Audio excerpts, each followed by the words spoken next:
এবার আমার screen visible পুরোপুরি?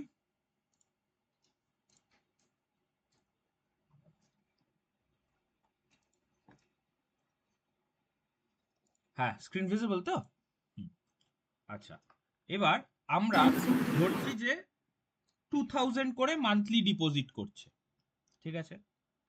একটা জিনিস খেয়াল রাখতে হবে, আমরা যখন এক্সেলে কোথাও পার্সেন্টেজ মেনশন করব,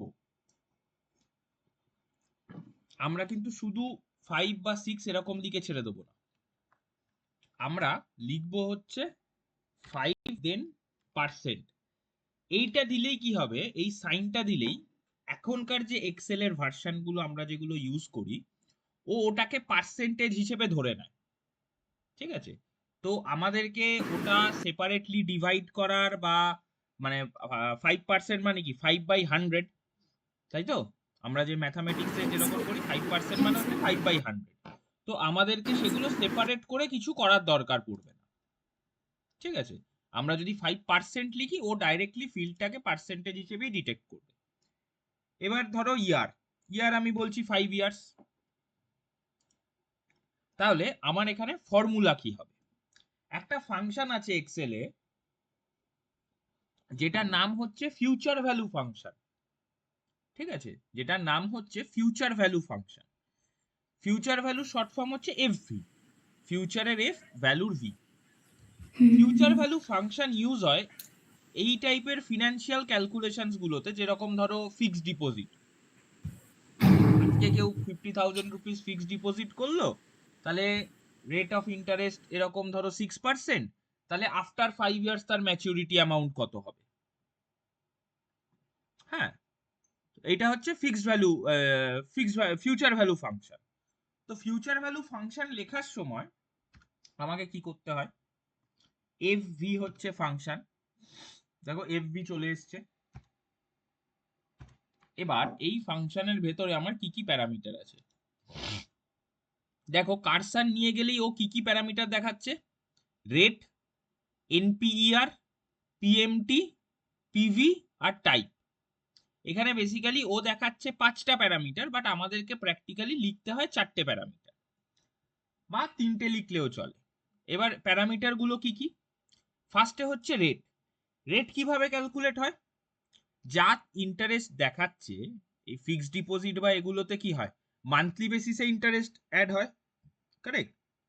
তুমি আজকে যদি 2000 টাকা জমা করো, ধরো আজকে 1 মে, আজকে তুমি 2000 টাকা জমা করলে, নেক্সট মান্থ হচ্ছে জুন, জুনে গিয়ে ধরো ব্যাংক তোমাকে 6 টাকা ইন্টারেস্ট দিল বা 12 টাকা ইন্টারেস্ট দিল, তাহলে তুমি জুন মাসে গিয়ে যদি আবার 2000 টাকা অ্যাড করো, তাহলে আগে থেকে তোমার কাছে কত টাকা থাকছে? আরেকবার বলুন। এই ফিনান্সিয়াল ভ্যালু ক্যালকুলেশন গুলোতে ইন্টারেস্ট রেট তো মান্থলি ক্যালকুলেট হয়, হ্যাঁ? এবার তুমি ধরো মে মাসের 1 তারিখ, আজকে আজকে তুমি 2000 রুপিস ডিপোজিট করলে, ঠিক আছে? তাহলে এই 1 মান্থ আবার গিয়ে নেক্সট তুমি ডিপোজিট করবে জুনের 1 তারিখে, কারেক্ট? তাহলে হ্যাঁ, এই এক মাসে যা ইন্টারেস্ট হচ্ছে, ধরো 5% এর হিসেবে ধরো 5 টাকা ইন্টারেস্ট হলো, তাহলে তুমি যখন জুনে গিয়ে আবার 2000 টাকা দিচ্ছ, তখন তোমার কাছে অলরেডি কত টাকা আছে?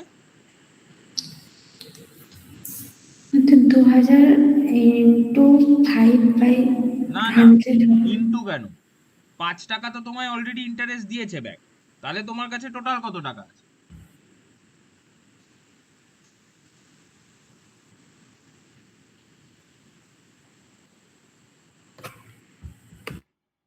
ইন্টারেস্ট কার সাথে অ্যাড হয়?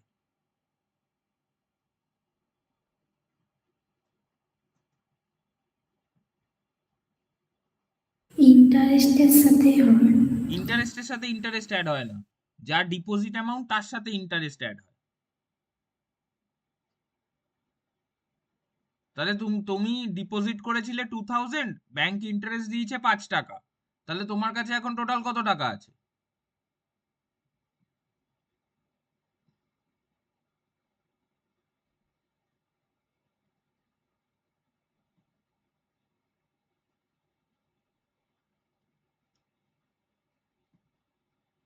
কার সাথে অ্যাড হবে? স্যার মান্থলি ডিপোজিট অ্যামাউন্ট যেটা সেটার সাথে হবে। তাহলে তোমার কাছে এখন কত টাকা আছে? 1995 আমার। 1995 কি করে হলো? তুমি মাইনাস করছো কেন? মাইনাস হয় নাকি?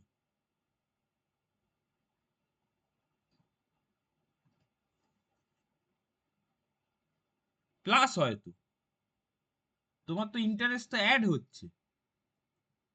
তাহলে কত টাকা আছে তোমার কাছে? হ্যাঁ, তাহলে আমাদের স্টেপ কি ফাংশনে? সেটা হচ্ছে আমাকে আগে বের করতে হবে যে ফিউচার ভ্যালু ফাংশনে ফার্স্ট স্টেপ যেটা, ফার্স্ট প্যারামিটার যেটা, সেটা হচ্ছে রেট। তার মানে 5% ইন্টারেস্ট রেটে পার মান্থ কত ইন্টারেস্ট হয় সেটা প্রথম ক্যালকুলেট হবে। তাহলে আমার কোন সেলে আছে? D4 divided by 12 first parameter. Second parameter 5 বছর মানে কত মাস? 5 ইয়ার্স মানে কত month?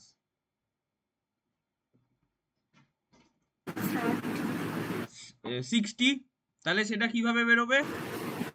E4 multiplied by 12, correct? এবার মাইনাস ডিপোজিট অ্যামাউন্ট, কারণ ইন্টারেস্টটা ক্যালকুলেট স্টার্ট হচ্ছে মান্থে, মানে স্টার্টিং থেকে, ডে 1 থেকে। তো ওটা মাইনাস হিসেবে বেরিয়ে তারপর ফাইনাল প্যারামিটার, এটা একটা ডিফল্ট প্যারামিটার থাকে 0। এবার আমার future value calculation complete, enter দিলাম। দেখো, এত করে ডিপোজিট হলে 5% ইন্টারেস্ট রেটে আফটার 5 ইয়ার্স ম্যাচুরিটি অ্যামাউন্ট হচ্ছে এত।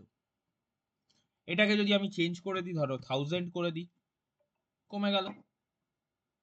ইয়ার যদি কমিয়ে দিই, আরো কমে গেল। যেরকম ভাবে মডিফিকেশন হবে, কিন্তু এটা হচ্ছে ফিউচার ভ্যালু ক্যালকুলেশন।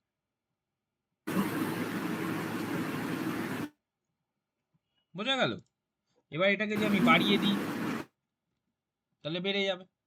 আমার যেরকম চেঞ্জ হবে, রেট অফ ইন্টারেস্ট চেঞ্জ করতে হলে সেটাও হয়ে যাবে।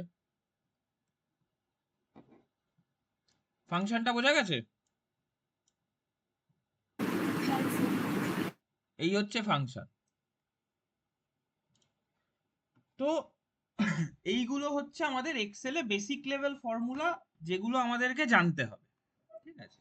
আচ্ছা, এরপরে দেখো এক্সেলে আরো কিছু কিছু ফর্মুলা আছে যেগুলো আমাদের পাওয়ার বিআই এর প্যারালালি কিছু কিছু ফর্মুলা আরো ইমপ্লিমেন্ট করতে হবে। পাওয়ার বিআই তে নতুন কোনো জিনিস ইমপ্লিমেন্ট করার সময় যদি আমাদের এক্সেলের কোনো ফর্মুলা দরকার হয়, সেটা আগে আমরা এক্সেলে ইমপ্লিমেন্ট করে নেব, করে নিয়ে দেন পাওয়ার বিআই তে সেটাকে ইউটিলাইজ করব। ঠিক আছে?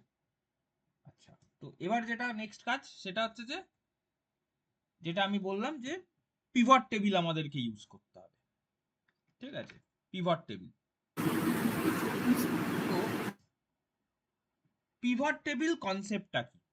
ঠিক আছে, পিভট টেবিল কনসেপ্টের জন্য আমাদের একটা জিনিস লাগবে, সেটা হচ্ছে আমাদের কিছু ডেটা লাগবে। পিভট টেবিল কনসেপ্টের জন্য আমাদের কিছু ডেটা দরকার। তো কি ধরনের ডেটা?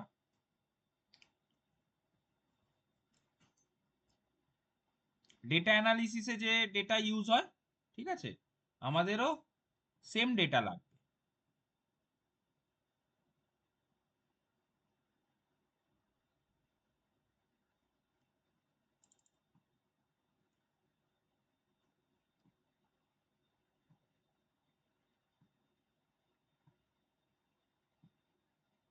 দাঁড়াও,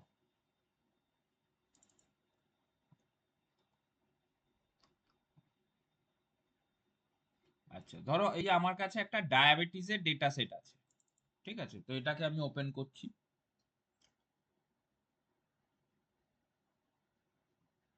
এটা হচ্ছে ডায়াবেটিস পেশেন্টের ডেটা সেট। ঠিক আছে, তো এইটা দিয়ে আমরা পিভট টেবিলকে ইউজ বানাতে পারি, কারণ পিভট টেবিল বানানোর জন্য একটা হিউজ ভলিউম ডেটা লাগে। এটা ওপেন হয়ে যাক, তারপর আমি তোমাকে স্টেপ বাই স্টেপ এক্সপ্লেন করছি যে পিভট টেবিল কি জিনিস, কিসে কাজে লাগে।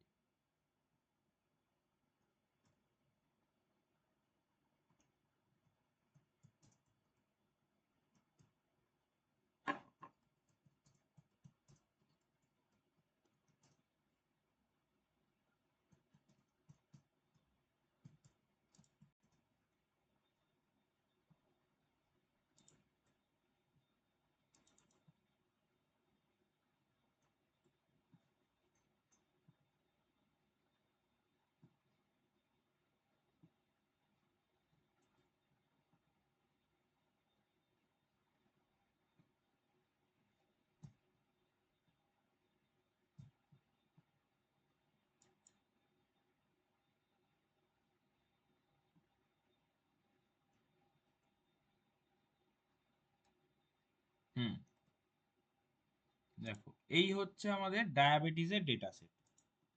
এটাকে সেন্টার করে দিচ্ছি, সেলগুলোর একটু সাইজ বাড়িয়ে দিচ্ছি, তাহলে বুঝতে সুবিধা হবে। আচ্ছা, দেখো এখানে বিভিন্ন কলাম আছে, ঠিক আছে? গ্লুকোজ লেভেল আছে, প্রেগনেন্সি আছে, blood pressure, skin thickness, insulin, blood metabolism, BMI, blood metabolism index, diabetes, পেশেন্টের এজ, আর কিছু আউটকাম, ঠিক আছে? এবার এইগুলো হচ্ছে একটা ডায়াবেটিস পেশেন্টের ডেটা, মানে বিভিন্ন ডায়াবেটিস পেশেন্টের বিভিন্ন এজে কার ব্লাড প্রেশার কত, কার ব্লাড গ্লুকোজ লেভেল কত, এজ কত, এই সবগুলো, ঠিক আছে? বিএমআই লেভেল কি, ইনসুলিন লেভেল কি, স্কিন থিকনেস কি, কারণ ডায়াবেটিস পেশেন্টের অনেক সময় স্কিনের ইস্যু হয়, তো সেই অনুযায়ী এগুলো সব একটা রেকর্ডেড ডেটা। এই ডেটা অনলাইনে অ্যাভেলেবেল, কোথা থেকে ডাউনলোড করতে আমি সেটা বলে দিই। এবার নেক্সট আসছি হচ্ছে আমাদের মেন টপিক, সেটা হচ্ছে পিভট টেবিল। দেখো ডেটা অ্যানালিসিস এর আউটপুট তো বিভিন্ন গ্রাফে রিপ্রেজেন্ট করা হয়, চার্টে, পাই চার্ট আছে, তারপর কলাম কলাম চার্ট আছে, হরাইজন্টাল বার চার্ট আছে, ভার্টিক্যাল বার চার্ট আছে। তা এগুলো চার্টগুলো কখনো 2D, কখনো 3D, ডিফারেন্ট ডিফারেন্ট চার্ট। কিন্তু এই যে ডিরেক্ট ডেটা, এখানে কত ডেটা আছে? মোটামুটি ধরো 600-700 ডেটা আছে, এরকম হাজার খানেক ডেটাও হতে পারে। দেখো 771 ডেটা আছে, ঠিক আছে? 771। এবার এই যে এত ডেটাকে এরকম ভাবে ধরে তো আমরা ডাইরেক্টলি গ্রাফে রিপ্রেজেন্ট করতে পারবো না, মানে কোনো চার্টে। এই যে আমরা ইনসার্ট মেনুতে গেলে এক্সেলে অনেক চার্টের অপশন আমরা দেখতে পাবো, যে চার্টের অপশনগুলো আমাদের পাওয়ার বিআইতেও আছে, এক্সেলের থেকে আরো বেশি ভলিউমে আছে, আরো বেশি ইয়েতে আছে। কিন্তু এইগুলোকে, এই র ডেটাকে নিয়ে আমি ডাইরেক্টলি চার্টে রিপ্রেজেন্ট করতে পারবো না, পসিবল না। আমরা ট্রাই করতে পারি, কিছু র্যান্ডম চার্ট কোনো কোনো ডেটার ওপর বেস করে কিছু কিছু জেনারেট হতেও পারে, কিন্তু সেগুলো অ্যাকিউরেট নয়, কারণ প্রত্যেকটা প্যারামিটারের সঙ্গে আরেকটা প্যারামিটার কানেক্টেড। কোনো একটা প্যারামিটারের জন্য যদি চার্ট ঠিকঠাক ক্রিয়েট না হয়, তার মানে ওটা ভুল, ইনফরমেশনটা ভুল যাচ্ছে। তো সেই প্রবলেমটা অ্যাভয়েড করার জন্য সবচেয়ে আগে যেটা দরকার, সেটা হচ্ছে তোমার এই পুরো ডেটাকে সামারাইজ করা। পুরো ডেটাকে আগে সামারাইজ করতে হবে, ঠিক আছে? মানে পুরো ডেটাটার একটা সামারি বানাবো, ওভারঅল। তো এই ডেটা সামারি কিভাবে তৈরি হবে? এই ডেটা সামারি তৈরি হয় হচ্ছে পিভট টেবিল দিয়ে, ঠিক আছে? পিভট টেবিলের পারপাস হচ্ছে to summarise your raw data. Clear?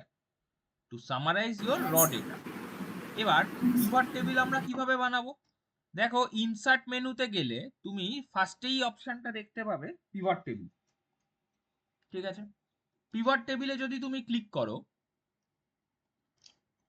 ও কি বলছে যে তোমাকে দুটো অপশন দিয়ে, এক হচ্ছে টেবিল রেঞ্জ, যে টেবিলে আমরা এখনো অব্দি রেঞ্জ সিলেক্ট করিনি যে কতটা, আর এক্সিস্টিং ওয়ার্কশিটেই ও পিভট টেবিল ক্রিয়েট করবে না নিউ ওয়ার্কশিটে ক্রিয়েট করবে।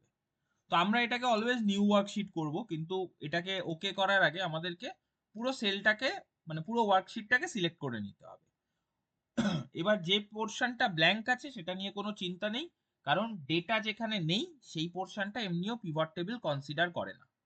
যেখানে যেখানে যে যে সেলে ডেটা আছে সেই সেলগুলোই কনসিডার করা হয়। ঠিক আছে, কারণ এক্সেল এর একটা শিটে তো প্রায় 65,000 সেলস থাকে, কারেক্ট? তো 65,000 সেল তো কনসিডার হবে না, কারণ এখানে তোমার ডেটা আছে কতগুলো সেলে সেইগুলোই ক্যালকুলেশনে আসবে। তো তুমি নিশ্চিন্তে পুরো সেলকে সিলেক্ট করে পিভট টেবিলে ক্লিক করতে পারো। ক্লিক করলে দেখো ও এখানে টেবিল রেঞ্জ ধরে নিয়েছে ডায়াবেটিসে $A থেকে $I। ঠিক আছে, $A মানে এইখান থেকে $I। ডলার ভ্যালুটা কেন? কারণ হচ্ছে শুধুমাত্র ভ্যালুগুলোই যাতে এই এ থেকে আই কলামের মধ্যে যতগুলোতে ভ্যালু আছে সেই ভ্যালুগুলোকেই যাতে অনলি এক্সট্রাক্ট করা হয়। ডলার সাইন দিয়ে এটাই বোঝানো হয়, যাতে অনলি ভ্যালু এক্সট্রাক্ট করা হয়, কোনো ব্ল্যাঙ্ক সেল নয়। যে সেলে ভ্যালু নেই তার মানে সেটা এমটি সেল, সেটা কনসিডারেবল নয়। এবার আমি যদি ওকেতে ক্লিক করি, আমি অলরেডি বলে দিয়েছি যে এই পিভট টেবিলটা কোথায় তৈরি হবে, নিউ ওয়ার্কশিটে। আমি ওকেতে ক্লিক করলাম, এখানে দেখো একটা নতুন ওয়ার্কশিট তৈরি হয়ে গেল, শিট 1। আর যেখানে ক্রিয়েট হয়েছে পিভট টেবিলটা, সাথে সাথে এখানে দেখো পিভট টেবিলে তোমার আগের শিটে যে কলামগুলো ছিল সেই কলামগুলো এখানে সব চলে এসছে। ঠিক আছে, সেই কলামগুলো এখানে চলে এসছে। এবার ধরো আমরা যদি দেখতে চাই, এখানে হচ্ছে এবার তোমাকে কম্বিনেশন করে করে পিভট টেবিল বানাতে হবে, যার উপর বেস করে আমরা চার্ট ইমপ্লিমেন্ট করতে পারি, মানে গ্রাফিক্যাল রিপ্রেজেন্টেশন ক্রিয়েট করতে পারি। পিভট টেবিল কিন্তু বিভিন্ন রকম কম্বিনেশনে বানানো যায়, এটার কোনো ফিক্সড রুলস নেই যে এখানে আমি তোমাকে ধরো বললাম দুটো অপশন, তার মানে দুটোই অপশন আছে মাত্র পিভট টেবিল ক্রিয়েট করার, তা নয়। তুমি এখানে এতগুলো ফিল্ডগুলোর মধ্যে ঘুরিয়ে ফিরিয়ে যে কোনো ইয়ে ইউজ করতে পারো, যে কোনো কলামকে দিয়ে পিভট টেবিল ক্রিয়েট করতে পারো। ইনিশিয়ালি ধরো আমি আপাতত কলাম যেটা নিচ্ছি, এবার পিভট টেবিলের নিচে কিভাবে কলাম সেট হবে দেখো, এখানে বলেই দিয়েছে drag fields between the areas below. Filters আমাদের এই মোমেন্টে দরকার নেই, কলামস, রোজ আর ভ্যালুজ এই তিনটে জিনিসই দরকার, কারণ রো কলাম না থাকলে আমি ভ্যালু বোঝাতে পারবো না, তাই তো? Yes, রো কলাম না থাকলে ভ্যালু বোঝাতে পারবো না। তো আমি ফার্স্টে ধরো এজ আর তার ব্লাড প্রেশার লেভেল এইটাকে দেখি একবার, বা গ্লুকোজ লেভেল, এজের রেসপেক্টে গ্লুকোজ লেভেল কি আছে। তো এখানে দেখা যাক কিরকম ভাবে আউটপুটটা আসছে। আমি যদি এজটা রোতে নিই, দেখো পুরো এতগুলো চলে এসছে, আর ব্লাড প্রেশারকে কলামে নিই তাহলে এতগুলো চলে এসছে।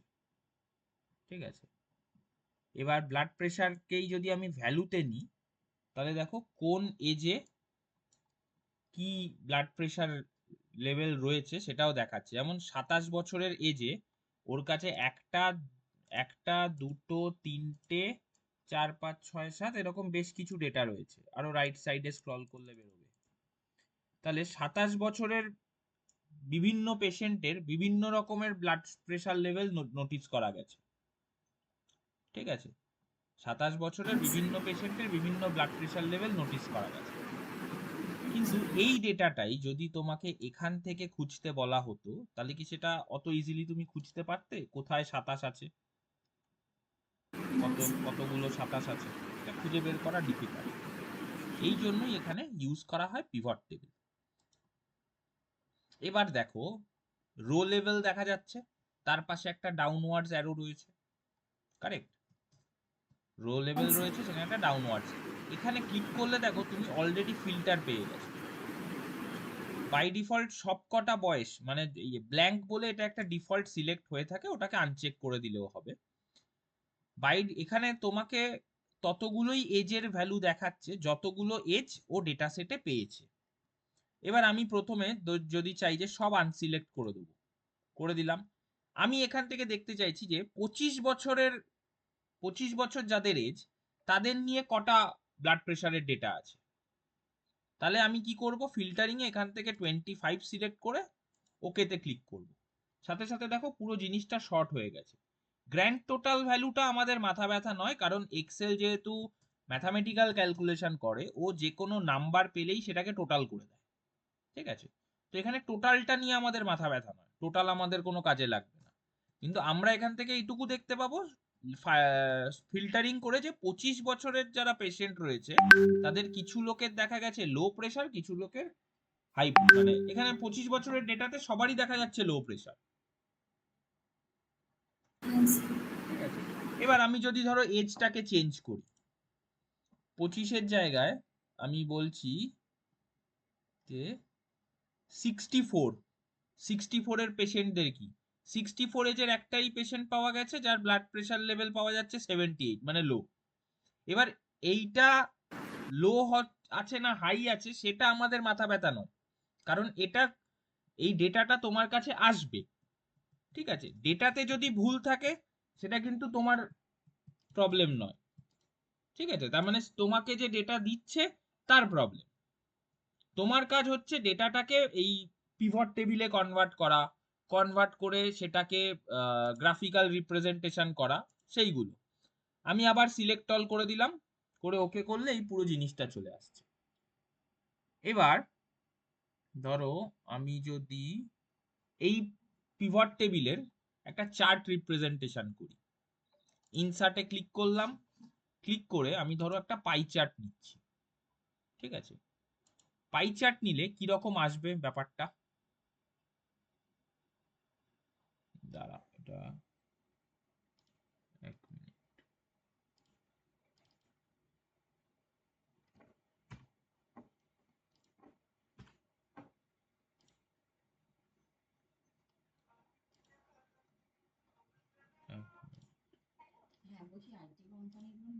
এখানে এটা পাই চার্ট দিয়ে ঠিকঠাক রিপ্রেজেন্ট হচ্ছে না, তো আমাদেরকে অন্য চার্ট নিতে হবে।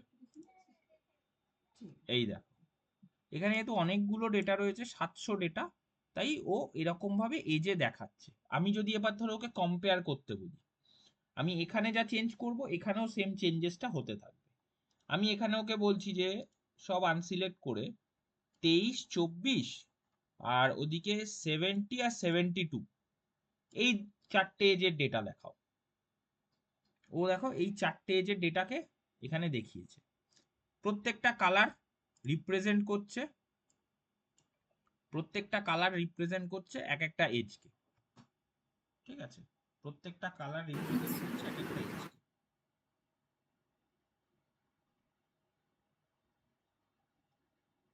বোঝা গেল? তো তুমি একবার এবার আমি তোমাকে বলছি তুমি কোথা থেকে ডেটা সেট ডাউনলোড করবে।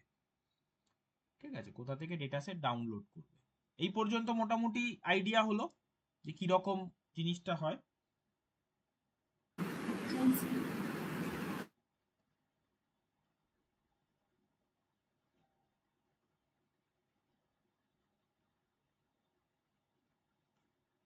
তাহলে এবার আমরা দেখবো আমরা এই ডেটা সেট কোথায় পাবো।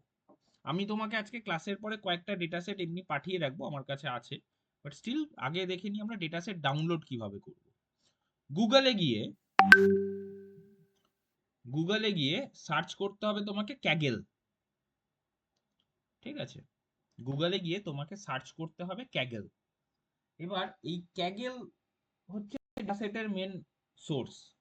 ঠিক আছে, এখানে তুমি বিভিন্ন ধরনের ডেটা সেট পাবে, ই কমার্স ওয়েবসাইটের ডেটা সেট পাবে, নেটফ্লিক্স, তারপর বিভিন্ন ওটিটি প্ল্যাটফর্মের ডেটা সেট পাবে, মানে ওখানে কাস্টমার মানে ইউজাররা কোন টাইপের মুভি বা কোন টাইপের ওয়েব সিরিজ বেশি দেখে, এরকম পুরো একটা ডেটা সেট পাবে।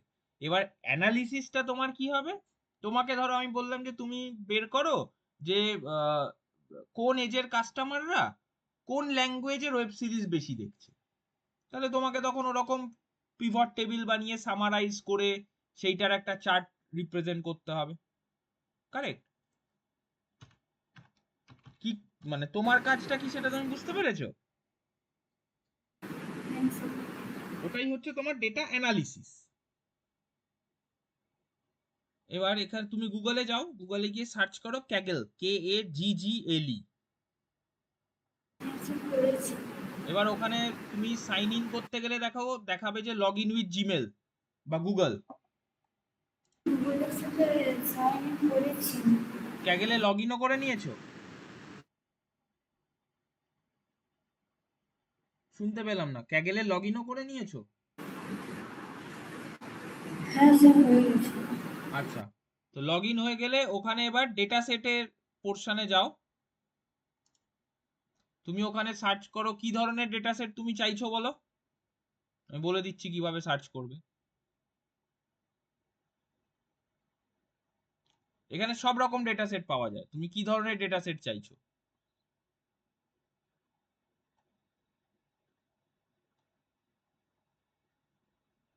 স্যার, খাবারের কিরকম কোয়ান্টিটি বা এরকম কিছু? আচ্ছা, তাহলে যেমন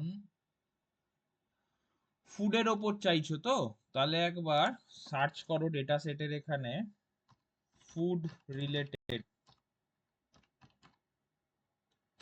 data set. Food related data set বলে সার্চ করে দেখো, এই online food, Swiggy restaurants, Zomato Bangalore, daily food nutrition data set, restaurant sales report, food nutrition data set, এরকম আছে। ফুড রিলেটেড ডেটা সেট বলে সার্চ করে ধরো আমি এইটাতে ঢুকছি। এবার এই আমার স্ক্রিনে একবার দেখে নাও যে কিভাবে তুমি ডাউনলোড করবে। এই যে যেমন ধরো আমি একটা ডেটা সেট পেয়েছি, ফুড নিউট্রিশন ডেটা সেট, ঠিক আছে? তো এটাতে ক্লিক করলে ওপেন হলো ডেটা সেটটা। এখানে তুমি পড়তে পারবে যে ডেটা সেটটা কিসের ওপর কি কি জিনিস আছে অলরেডি এর ভেতরে, কতগুলো রো আছে, 205খানা ডেটা আছে, 9টা কলাম আছে। কি কি কলাম আছে? Food name, category, calorie, protein, carbs, fat, iron, vitamin C. ঠিক আছে? মানে এক একটা ফুডের কি ক্যাটাগরি, আর সেই ফুডের ক্যালোরি কত, প্রোটিন কত, কার্বোহাইড্রেট কত, ফ্যাট কত, আয়রন কত, ভিটামিন সি কত। ঠিক আছে? আচ্ছা, এই যে ডেটা সেটটা, এবার কোয়েশ্চেন হচ্ছে ডেটা সেটটা তুমি ডাউনলোড কিভাবে করবে। দেখো এখানে ডাউনলোড বাটন আছে, ঠিক আছে? কি ফরম্যাটে ডাউনলোড হবে? এই যে সিএসভি। আমি স্টার্টিং এ বলেছিলাম দেখবে যে আমরা এখন ইউজ করছি এক্সেল, কিন্তু ডেটা সেট যা আমরা পাবো সেগুলো সব কিন্তু সিএসভি ফরম্যাটে ডাউনলোড হবে।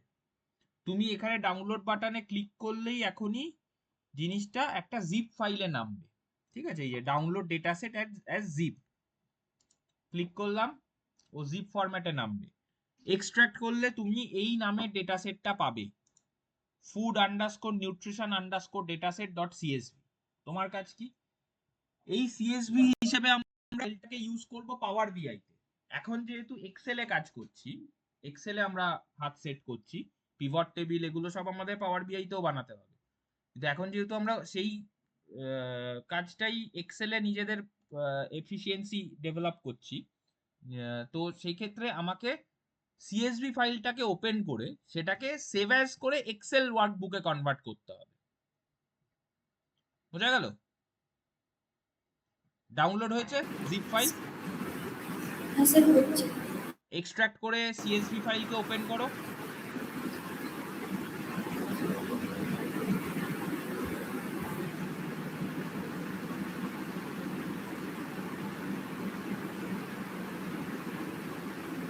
এক্সট্রাক্ট করে সিএসভি ফাইলকে ওপেন করো।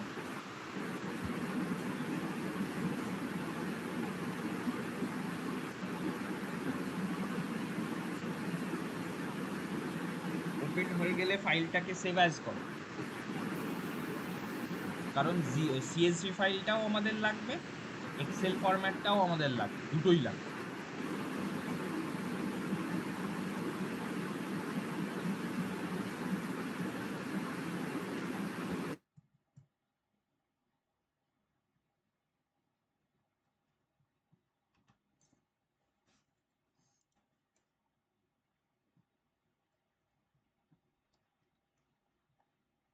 এক্সট্রাক্ট হয়ে গেছে, আমরা ওই ফাইলে ঢুকছি, ফুড নিউট্রিশন ডেটা সেট। এটাতে অল্প ডেটা আছে, 205খানা ডেটা আছে, বেশি নেই।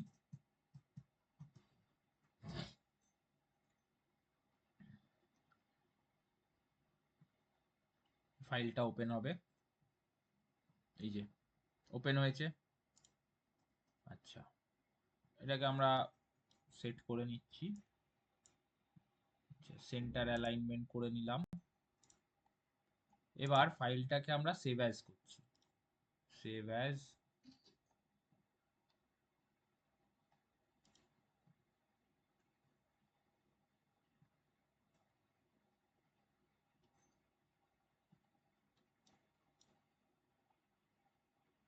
আমি এটাকে এক্সেল ওয়ার্কবুক ফরম্যাটে কনভার্ট করে নিলাম।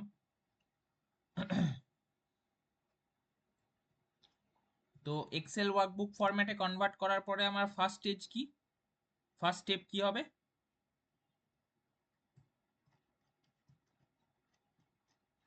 আমাকে এটার পিভট টেবিল বানাতে হবে।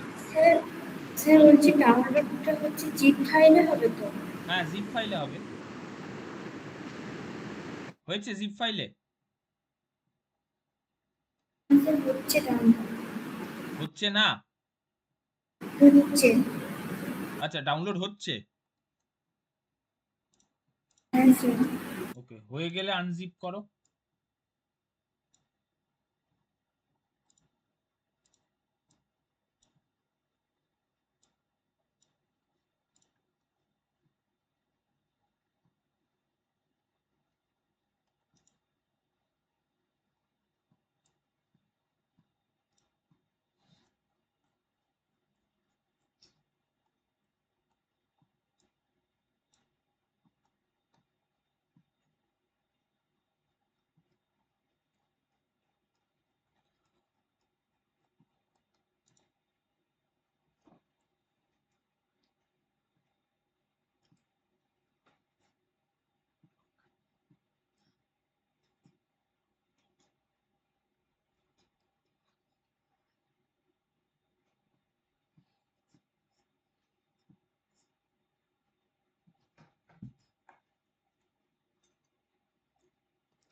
তোমার হয়ে গেলে আমাকে বলো।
ডাউনলোড হয়ে গেছে?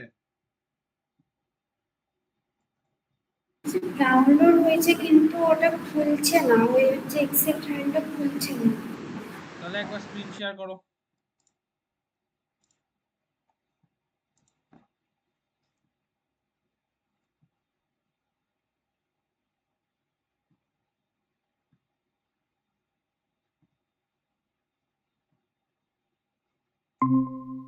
হুম।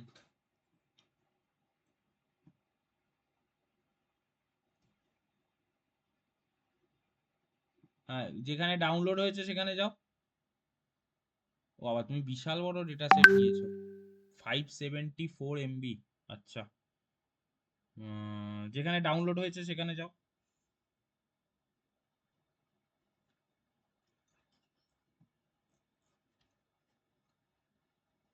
হুম, এক্সট্রাক্ট করো, ব্যাক করো, ব্যাক ব্যাক। হ্যাঁ হ্যাঁ, রাইট ক্লিক করো, রাইট ক্লিক করে এক্সট্রাক্ট অল করো, এক্সট্রাক্ট অল। হ্যাঁ, এক্সট্রাক্ট।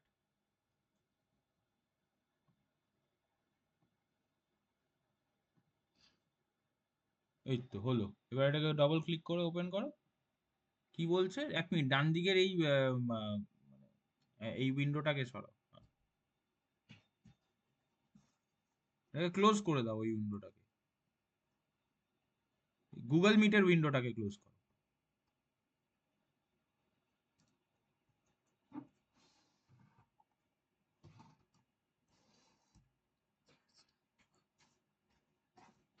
We couldn't find, এটা তো ও বাবা, অন্য একটা তাহলে ডেটা সেট নাও, এই ডেটা সেটে কিছু প্রবলেম আছে, মানে এটা করাপ্টেড, মানে অনেক সময় ডেটা সেট থাকে যেগুলো করাপ্ট হয়ে যায়। অন্য একটা কোনো ডেটা সেট নাও, মানে এতটা high volume data set, mostly chance হচ্ছে করাপ্টেড থাকার।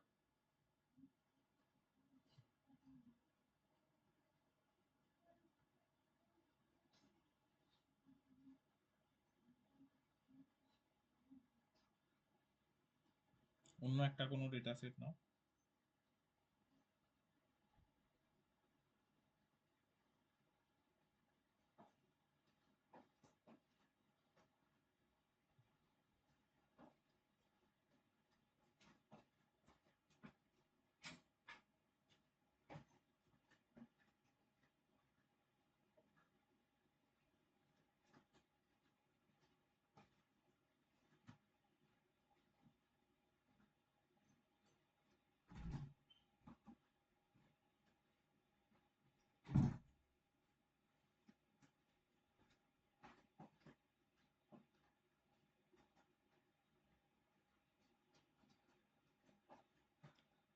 যা ডেটা সেট দেখছো বা দেখবে, সেগুলোই চেষ্টা করো দেখো 1 MBর মধ্যে।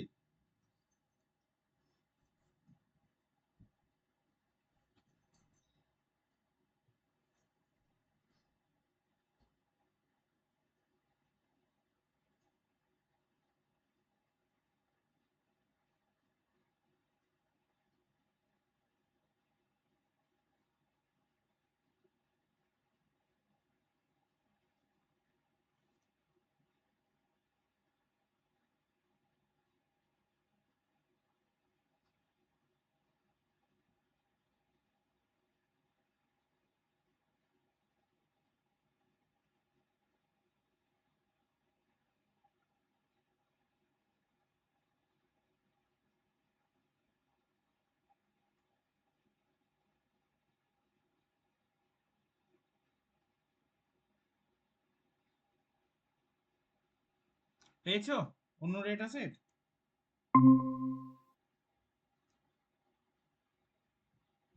হ্যাঁ, এই তো ওপেন হয়ে গেছে, এটাকে সেভ অ্যাজ করে ইয়ে করো,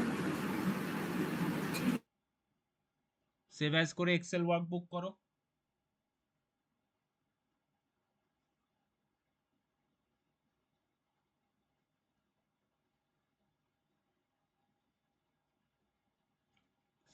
ফাইলে গিয়ে সেভ অ্যাজ করো।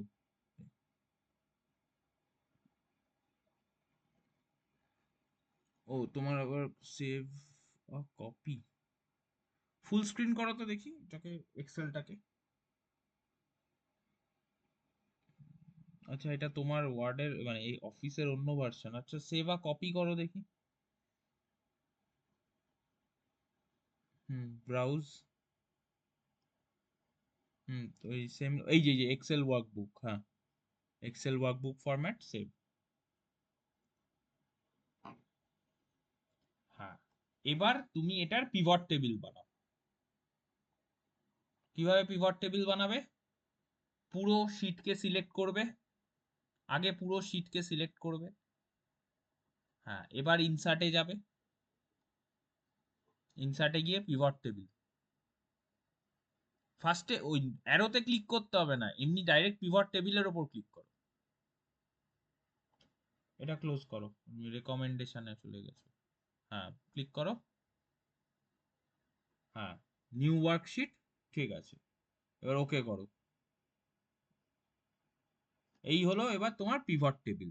এবার তোমাকে এখান থেকে সিলেক্ট করতে হবে, দেখো তুমি অন্য কোনো সেলে ক্লিক করলে কিন্তু এই অপশনগুলো রাইট সাইডে পিভট টেবিল ফিল্ডের অপশন চলে যাবে, তোমাকে অলওয়েজই A3 তে ক্লিক করতে হবে, তাহলে এই পিভট টেবিল ফিল্ডসটা ওপেন হবে। এবার এখান থেকে ধরো তুমি ক্যাটাগরির রেসপেক্টে যদি ক্যালোরিকে চেক করো, ক্যাটাগরিকে রোতে নিয়ে আসো ড্র্যাগ করে, ক্যাটাগরির ওপর ক্লিক করে ওই চেক বক্সে ক্লিক করবে না, ক্যাটাগরি টেক্সটের ওপর ক্লিক করে ড্র্যাগ করে রোতে নিয়ে আসো। হ্যাঁ, ক্লিক করে ড্র্যাগ করে রোতে নিয়ে আসো। হ্যাঁ, এবার কলামে নিয়ে আসো ক্যালোরিকে। এবার ক্যালোরিকে আবার ভ্যালুতে নিয়ে আসো, ক্যালোরিকে আবার ড্র্যাগ করে ভ্যালুতে নিয়ে আসো। এইবার দেখো জিনিসটা এরকম দেখতে হচ্ছে। এবার এটা বিভিন্ন রকম ভাবে আমরা মডিফাই করতে পারি। এবার এখানে অনেকগুলো ভ্যালু আছে বলে এরকম দেখতে হচ্ছে, আমাদেরকে জিনিসগুলোকে বিভিন্ন রকম আমরা মডিফাই করতে পারি।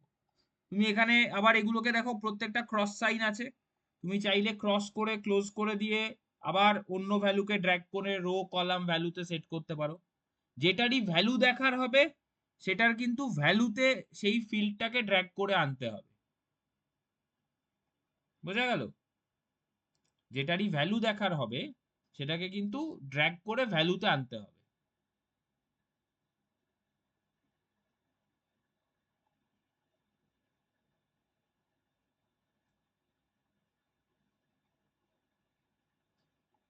ঠিক আছে স্যার।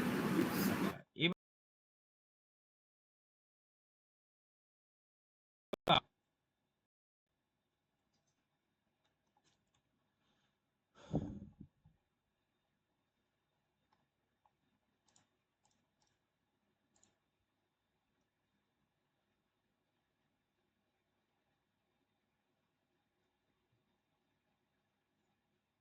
স্ক্রিন শেয়ার হয়েছে আমার? হুম, আচ্ছা, তো আমি এখানে যে আমি যে ডেটা সেটটা নামিয়েছিলাম ফুড নিউট্রিশন ডেটা সেট, এইটাতে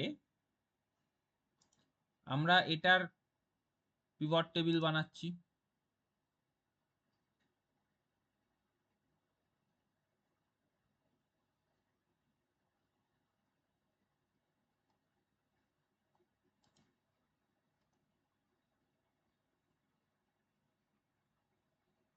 এটা পিভট টেবিল বানাই।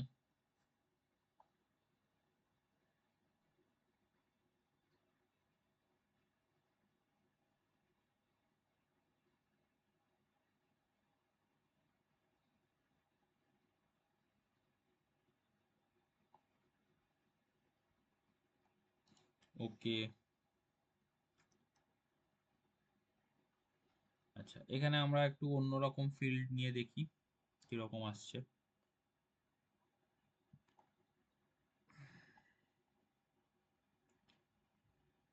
আচ্ছা, আমরা ধরো রোতে প্রোটিন নিই যদি, তাহলে কিরকম দেখতে হবে। হুম, প্রোটিনের মাল্টিপল ভ্যালু, আর কলামে যদি আমরা ফুড নেম নিই, ফুড নেমকে যদি আমরা ভ্যালুজেও নিই, হ্যাঁ, 1111 মানে হচ্ছে ভ্যালু আছে, কিন্তু এইটা এখানে দেখতে ভালো লাগছে না, তো আমরা এটাকে এখান থেকে রিমুভ করে দিচ্ছি। দাঁড়াও, ফ্রেশ করে একবার আমাদেরকে চেঞ্জ করতে হবে রিমুভ ফিল্ড। তো আমরা ফার্স্টে ধরো ফুড নেমকে রোতে নিলাম, তার সঙ্গে ক্যাটাগরিকেও নিলাম। ঠিক আছে, দেখো প্রত্যেকটার ক্যাটাগরি চলে এসছে। ঠিক আছে, ক্যাটাগরিতে এখানে দেখো একটা করে বক্স সাইন আছে, ক্লিক করলে সেই ক্যাটাগরিটা আবার অফ হয়ে যাবে। ঠিক আছে, মাইনাস সাইনে আবার প্লাসে ক্লিক করলে ক্যাটাগরি অন হবে। তাহলে আমাদের যে ক্যাটাগরি, এখানে মাল্টিপল ক্যাটাগরি রয়েছে, প্রত্যেকটা ইনফরমেশন ক্যাটাগরির আন্ডারে ঢুকে গেছে। মানে যেটা বোল্ডে দেখতে পাচ্ছ এটা হচ্ছে ক্যাটাগরি। হ্যাঁ, তো এবার এগুলোর আমরা যদি এবার কলামে দেখতে চাই যে এর ফ্যাটের কি সিচুয়েশন, চলে এসছে কলাম লেভেল, আর এটার ভ্যালু এই যে কোনটায় কত সেটাও এখানে দেখাচ্ছে। এবার এইটাই যদি আমরা চার্টে ড্র করতে চাই তাহলে আমাদের তখন এখানে ইনসার্টে গিয়ে ধরো আমি সিলেক্ট করলাম 2D কলাম চার্ট, এবার ও এখানে পুরো জিনিসটাকে কলাম চার্টে রিপ্রেজেন্ট করবে।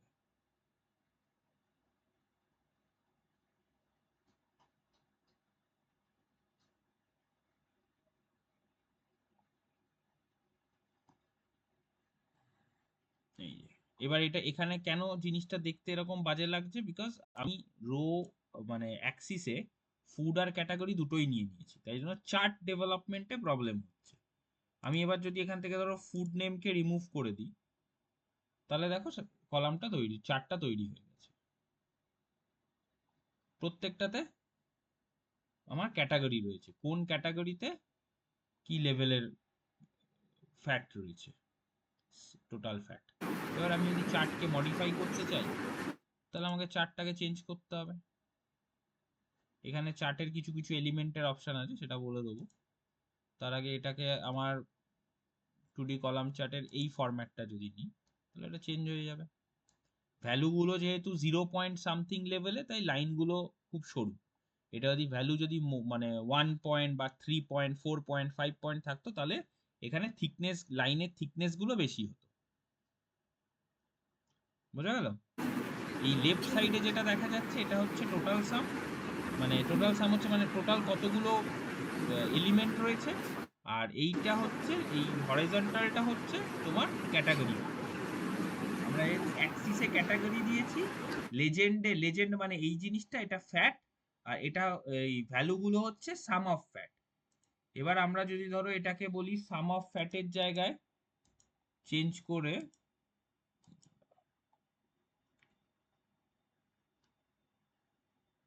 এখানে এই যে পুরো জিনিসটা, দাঁড়াও এক মিনিট, এখানে এই যে সব সিলেক্ট হয়ে আছে, আমি ধরো বলছি যে 0.4 এই ফ্যাট লেভেলের আইটেমগুলোকে দেখাও। ও ওখানে জিনিসটাকে দেখিয়ে দিয়েছে, এখানেও দেখিয়ে দিয়েছে। ইয়ে তোমার ফুড ক্যাটাগরিতে দুরকম ভাবে ডেটাটা রয়েছে, একটা হচ্ছে ফুড ক্যাটাগরির মধ্যে ওইরকম ডেটা নেই, আর সেকেন্ড হচ্ছে ভেজিটেবল অ্যান্ড ভেজিটেবল প্রোডাক্টস এর মধ্যে 0.4 আছে। ঠিক আছে, সেটাকেও এখান থেকে দেখি, বুঝা গেল? এবার এখানে ভ্যালু ফিল্ড সেটিং আমরা এর পরের দিন এটাকে কি করতে পারি, এটাকে কাউন্টে চেঞ্জ করতে পারি। এই যে কাউন্ট, সাম অফ ফ্যাটের জায়গায় কাউন্ট ক্লিক করলে এখানে পুরো ডেটার প্যাটার্ন, যখন আমরা সবগুলোকে আবার অ্যাভেলেবল করব তখন জিনিসটা চেঞ্জ হয়ে যাবে। ঠিক আছে, তো পরের দিন আমরা এখানে কাউন্ট কিভাবে অ্যাড করতে হয় সামের জায়গায় সেটা আমরা অ্যাপ্লাই করব। তুমি ততক্ষণ যে জিনিসটাকে করো, একটা জিনিস বলে রাখছি, তুমি একটা এক্সেল ওয়ার্কবুকের মধ্যে কিন্তু N number pivot table create করতে পারো, মানে যত খুশি পিভট টেবিল, যত খুশি পিভট টেবিল মানে যত খুশি শীট অ্যাড হবে। প্রত্যেকবার তুমি নতুন করে একটা পিভট টেবিল বানাবে, নতুন নতুন শীট অ্যাড হতে থাকবে, কিন্তু সেই ফাইলটাকে সেভ করে নেবে, তাহলে ওই ফাইলের মধ্যেই তোমার সব পিভট টেবিল শীটগুলো থাকবে। ঠিক আছে, ঠিক আছে।